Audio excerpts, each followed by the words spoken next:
Puji nama Tuhan, saudara kasih dalam Tuhan. Mari kita buka Alkitab kita di dalam 2 Raja-Raja pasal yang keempat. 2 Raja-Raja pasal yang keempat.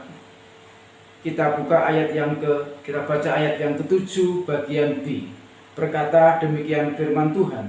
Pergilah, jualah minyak itu, bayarlah hutangmu, dan hiduplah dari lebihnya engkau serta anak-anakmu. Saudara kekasih di dalam Tuhan Yesus Kristus, bacaan firman Allah di dalam 2 Raja-Raja pasal 4 ayat yang ke-7 kami berjudul yaitu defisit. Ya. Apa arti defisit itu? Defisit bisa diartikan yaitu antara pendapatan dan pengeluaran tidak seimbang atau tidak sebanding. Ya. Kebutuhan atau tuntutan hidup lebih besar daripada penghasilan. Bisa diartikan defisit itu yaitu yang dibelanjakan itu lebih tinggi daripada pemasukan. Saudara kekasih di dalam Tuhan Kristus, apa yang terjadi jikalau seseorang mengalami yang namanya defisit? Tentunya saudara sekalian akan mengalami suatu kebingungan, akan mengalami suatu kebimbangan, mungkin juga mengalami suatu putus asa, bisa mengalami suatu ketakutan yang berarti. Kalau defisit itu terjadi di dalam kehidupan kita, di dalam rumah tangga kita, di dalam keluarga kita, apa yang harus kita lakukan, apa yang harus kita perbuat saudara kekasih di dalam Tuhan?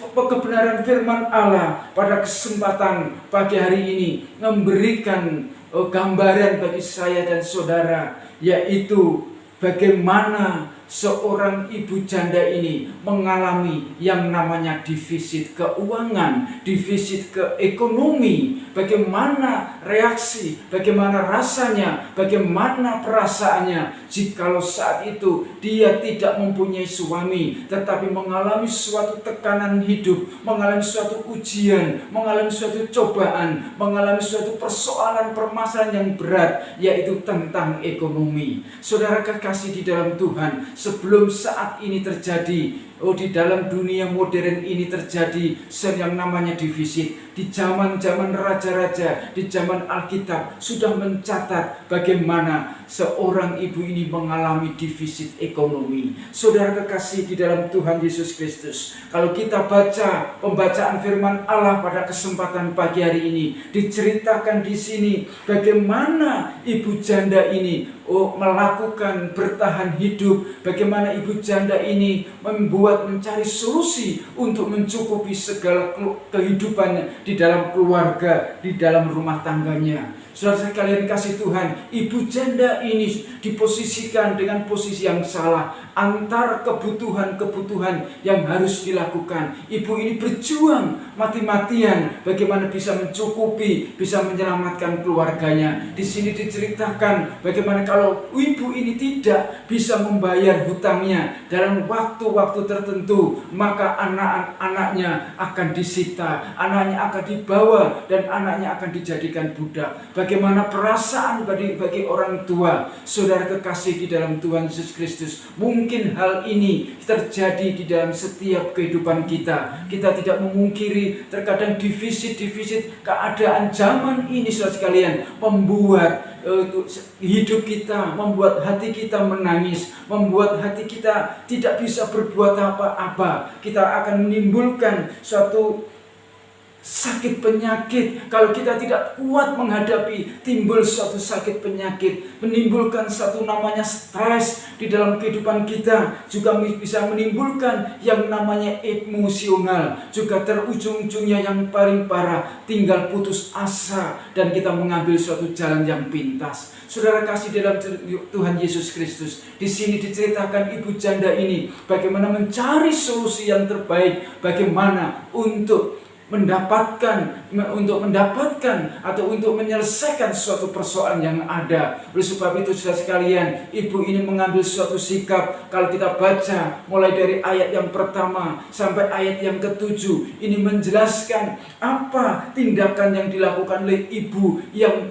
luar biasa ini untuk menyelamatkan kehidupan keluarganya, yaitu mereka datang pada orang yang tepat. Di dalam ayat yang pertama, mereka datang pada orang yang tepat, artinya pada orang yang diurapi, artinya datang pada orang yang dapat dipercaya, artinya datang kepada orang yang dapat memberikan solusi yang terbaik. Saudara kasihan, itu hal yang pertama yang dilakukan oleh ibu janda ini. Yang kedua, ibu janda ini yang melakukan, yaitu taat akan perintah. Apa yang dilakukan, apa yang diperintahkan oleh hambanya, abdi Allah ini, ibu ini harus taat untuk menyelamatkan kehidupannya, untuk menyelamatkan rumah tangganya. Ketaatan diperlukan di dalam rumah tangganya. Yang ketiga, apa yang dilakukan oleh ibu janda ini untuk memulihkan ekonomi keluarganya, yaitu melakukan sesuatu yang diperintahkan oleh abdi Allah ini, yaitu mereka menyiapkan pundi-pundi, menyiapkan buli-buli. Saudara sekalian, sebanyak mungkin.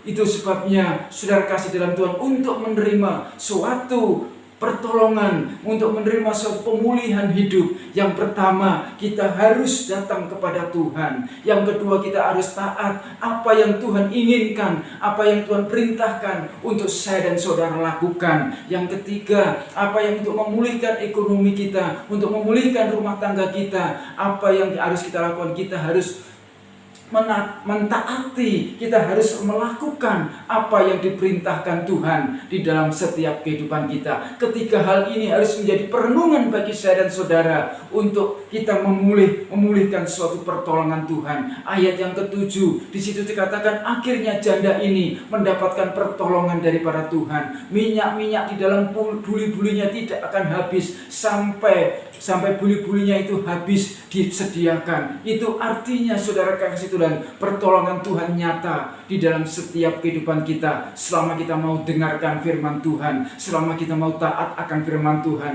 selama kita mau taat melakukan kebenaran firman Tuhan. Saudara kekasih di dalam Tuhan Yesus Kristus, Allah yang kita muliakan, Allah yang kita puji. Ada apa pesan dari pembacaan firman Allah di dalam 2 Raja-Raja pasal yang keempat ini? Apa pesan rohani bagi saya dan saudara pada kesempatan pagi hari ini? Saudara kekasih, defisit bukan hanya masalah ekonomi, defisit bukan masalah keuangan, tetapi defisit pun terjadi di dalam rohani kita. Kalau rohani kita defisit, lebih berbahaya daripada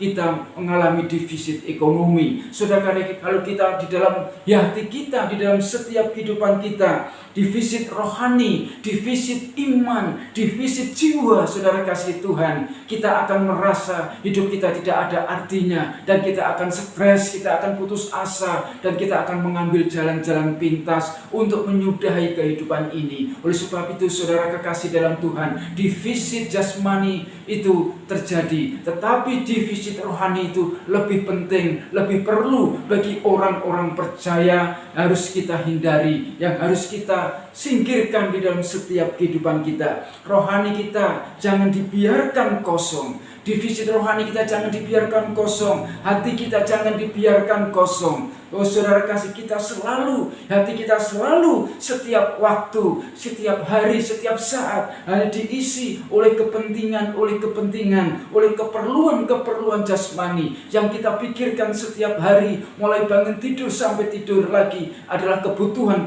jasmani. Rohani kita abaikan, rohani kita singkirkan. Saudara kasih Tuhan, dan kebutuhan jasmani lebih besar daripada kebutuhan rohani. Jangan sampai itu terjadi di dalam setiap kehidupan kita. Saudara kekasih dalam Tuhan, beban hidup, beban keluarga, beban ekonomi, beban usaha, saudara sekalian kasih Tuhan, ini adalah defisit secara rohani yang menghantui rohani kita. Saudara, kalau kita tidak kuat, kalau kita tidak percaya kepada Tuhan, kalau kita tidak mau berserah kepada Tuhan, kalau kita tidak menyerahkan segala sesuatunya kepada Tuhan di zaman-zaman sangat sulit ini, saudara, tidak mungkin kita bisa bertahan sampai kita menerima suatu janji yang daripada Tuhan. Oleh karena itu, saudara kekasih di dalam Tuhan Yesus Kristus, defisit rohani Kita itu harus kita perhatikan. Jangan sampai rohani kita kosong. Jangan sampai rohani kita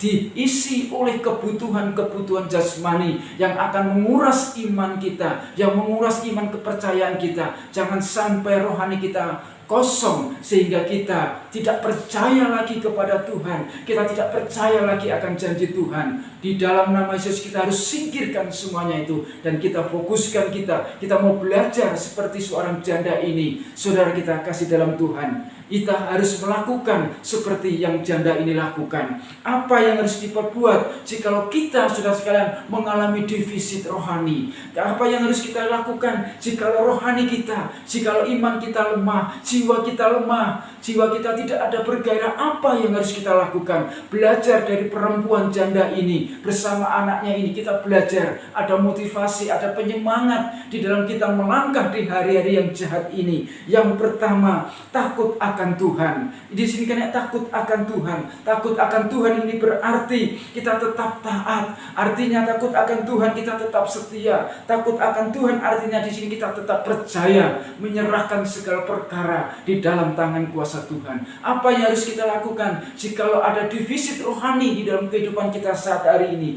Yang kedua, sediakanlah buli-buli, sediakanlah bejana yang terbaik bagi Tuhan. Artinya kita menyediakan hati kita kepada Tuhan supaya hati kita boleh diisi dengan kebenaran firman Allah. Hati kita boleh diisi dengan hal-hal rohani daripada Tuhan. Supaya ini berarti buli-buli berisi minyak ini adalah firman Tuhan. Kalau hati kita kosong, tidak diisi, maka saudara sekalian, kita akan kering, hati kita akan kering, dan defisit rohani akan terjadi dalam setiap kehidupan kita. Tetapi janda ibu janda ini melakukan, yaitu menyediakan buli-buli, menyediakan bejana yang terbaik untuk firman Tuhan, supaya firman Tuhan berkarya, beracara di dalam setiap kehidupan kita, di dalam keluarga, di dalam rumah tangga kita, supaya untuk tujuannya selalu ada pemulihan, ada penghiburan, ada penyemangat, ada gairah untuk kita melangkah, untuk kita menghadapi situasi kenyataan yang ada ini. Jangan sampai kita putus asa, jangan sampai kita merasa tertekan hidup kita jangan merasa takut, karena kita sudah diisi oleh kebenaran firman Allah yang menguatkan hati kita. Yang ketiga, apa yang harus kita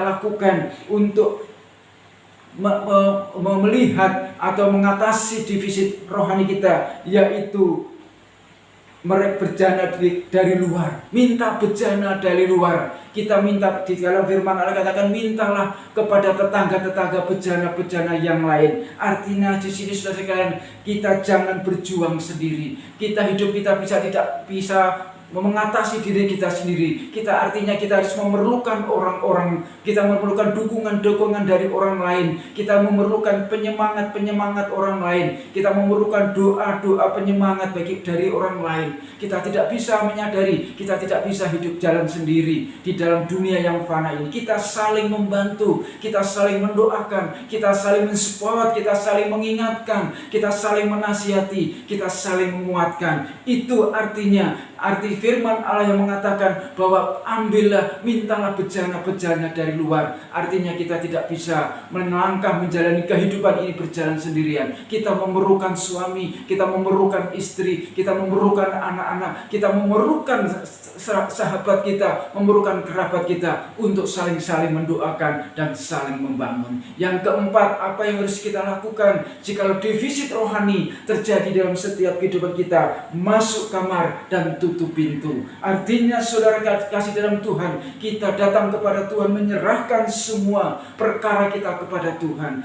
Masuk kamar, tutup pintu. Berarti saudara sekalian, tidak ada orang yang dapat mengetahui aktivitas kita, hanya Tuhan saja. Kita menyerahkan hati keluh kesah kita menyerahkan keadaan kita kepada Tuhan, dan kita percaya Tuhan yang kita sembah pasti akan menolong kita dalam defisit rohani kita ini. Tuhan akan menyempurnakan setiap kehidupan kita. Saudara kekasih dalam Tuhan, biarkan firman Allah pada kesempatan pagi hari ini menjelaskan bagi saudara, jangan sampai kita merasa defisit rohani terjadi di dalam kehidupan kita. Kita harus bangkit, kita harus semangat, kita harus percaya, kita harus menyerahkan segala perkara di dalam tangan Tuhan. Kalau Tuhan sudah beracara, tidak ada yang dapat menghalang-halangi. Jika Tuhan sudah buka pintu, tidak ada barang siapapun yang menutupnya. Tuhan Yesus memberkati dan kita berdoa. Terima kasih Tuhan atas kebenaran firman-Mu pada saat pagi hari ini. Biarlah menjadi motivasi, penyemangat untuk kami melangkah hari ini. Biarkan Tuhan sendiri yang menggerakkan